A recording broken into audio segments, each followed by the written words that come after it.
Well, the World Health Organization is reviewing their guidelines on wearing masks in public after new evidence has indicated it may have helped curb the spread in countries like Hong Kong. Now, until now, the World Health Organization has discouraged mask use, but with so much from the WHO, it's hard to know if they can even be trusted anymore. Sky News host of Outsiders, Rowan Dean, joins me now via Skype.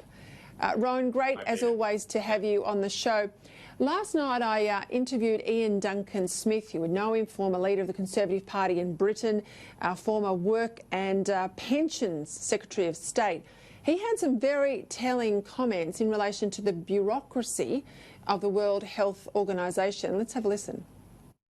The big difference between when the ex-Norwegian Prime Minister was running the WHO, where she was very hard on them straight away at the beginning, this time round, they've been much easier. And in fact, it's intriguing. I think the WHO spent a lot of its time actually having a go at Western governments about the way they've behaved over this particular outbreak, and had nothing but quiet praise for the Chinese. I tell you what, Rowan, out of this, we've got to radically rethink which of these and what global organisations we're involved in, which ones we can possibly influence and change, and how much in Australia we remake our sovereignty and the way I think we've allowed 30 years of globalism and identity politics to take away what I think has been very much Australia's national interest. Yeah, well, Peter, you will probably be familiar with the former editor of Quadrant, John O'Sullivan's Law. O'Sullivan's Law says that any large body or organisation that isn't actively being either conservative or centre-right or free market or whatever it is will invariably drift quickly to the left. And that is exactly what's happened with things like the World Health Organization. I mean, it is a joke. We should have nothing to do with it. The bloke who's now in charge of it has disgraced himself at every stage.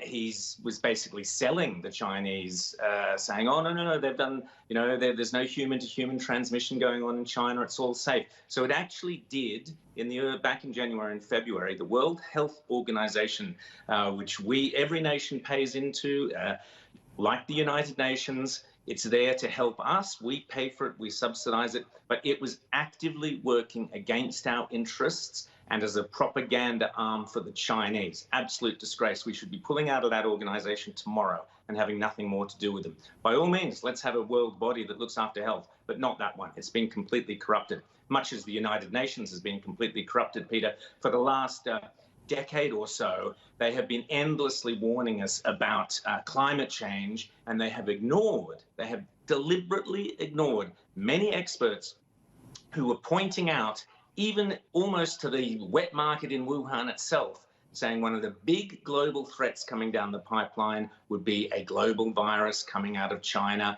due to the contamination in the wet markets of live animals. So the warning was there. They were all pandering to climate change and running around with Greta Thunberg and Sir David Attenborough and Prince Charles and the rest of them, ignoring a serious major risk. They've been discredited. The UN are discredited. We have to get back in charge, as you say, Peter, our own sovereignty, looking after ourselves and not relying on these basically corrupted organisations to do it for us. I do find it intriguing to watch all the various scientific views on this health crisis differ and scrap and have, I think, wildly differing theories of how you might contain this virus. The herd mentality, flattening the curve, running out there with, higher peaks, lower peaks.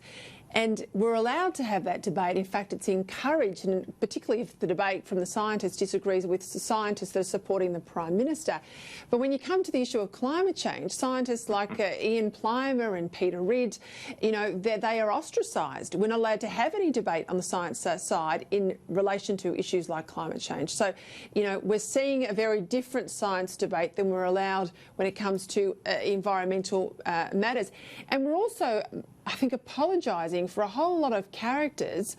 When you went to the CPAC conference last year and Tony Abbott and the CPAC organisers had to front with the threat of legal action and jail time, a whole lot of departments in Canberra about whether or not there was foreign influence with them attending a Conservative conference. You've got this turkey in the Parliament in New South Wales, this Labor MP, who basically has gone out there on a very pro-China push. Now, he's been backed in by his leader in New South Wales.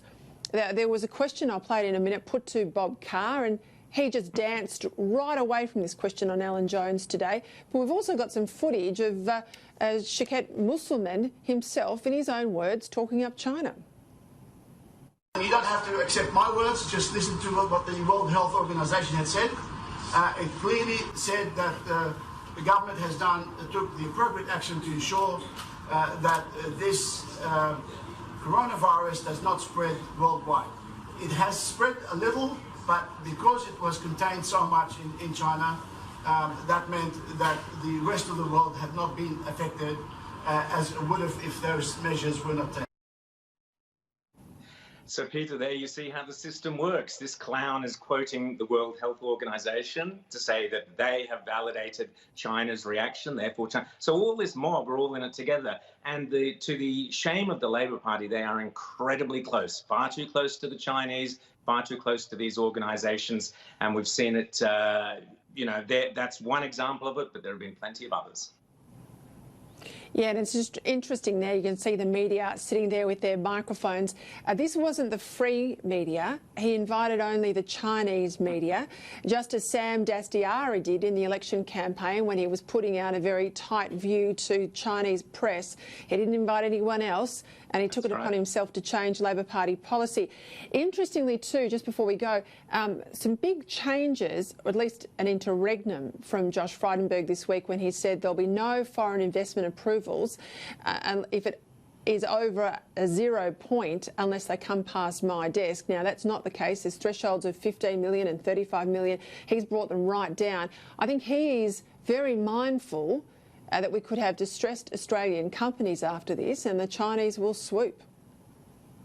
Well, Peter, as you said before, Tony Abbott, yourself, myself, Andrew Cooper, others were basically tarred with being foreign agents for speaking at a CPAC conference. Meanwhile, as the bureaucrats pushed by Mark Dreyfus in the Labor Party to investigate the CPAC conference, they completely turned a blind eye to the fact that so-called companies, Chinese companies operating in Australia, were working at the very behest of the Communist Party of China. In other words, they were legitimately foreign agents working on behalf of the foreign government, buying up all our shelves, all our products, all our hygiene and health products that we needed to fight the virus. They were buying it up and shipping it out of the country. The absolute hypocrisy from Labor. And as I said, the relationship with China, the closeness between Labor and China, or more importantly, the Chinese Communist Party and all its many tentacles, is terrifying.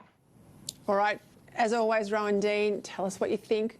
No holds barred. See you again at 8 o'clock tonight and also on Sunday morning.